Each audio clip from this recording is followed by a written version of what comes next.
আসসালামু আলাইকুম সকল কৃষি উদ্যোক্তা ভাই ও বোনেরা, সবাই কেমন আছেন জানাবেন। দেখতে পাচ্ছেন আমি চলে এসেছি আমার সেই কাঙ্ক্ষিত পাটের জমিতে। আমার সেই পাটের জমিতে ধান লাগাইছি আমি।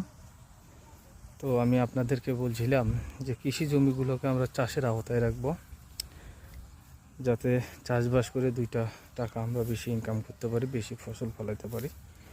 তো দেখেন পাশের জমি আমি দেখানোর চেষ্টা করছি। এই যে তারা কোনো ফসল ছাড়াই শুধু ধান করছে, আর আমি মাঝখানে আমার জমিতে পাটের ফসল করে আবার ধান লাগাইছি। খুব বেশি ডিফারেন্স না, অল্প কিছু ডিস্টেন্স। এটা ঠিক হয়ে যাবে সারটার পাইলে। তো সবাইকে বলবো যে আপনারা যারা কৃষি নিয়ে ব্যস্ত বা কৃষি নিয়ে নির্ভরশীল, জীবিকা নির্বাহ করেন আমার মতো, সবাই জমিগুলোকে চাষের আওতায় রাখবেন। সবাই ভালো থাকবেন। অন্য কোনো ভিডিওতে দেখা হবে। আল্লাহ হাফেজ।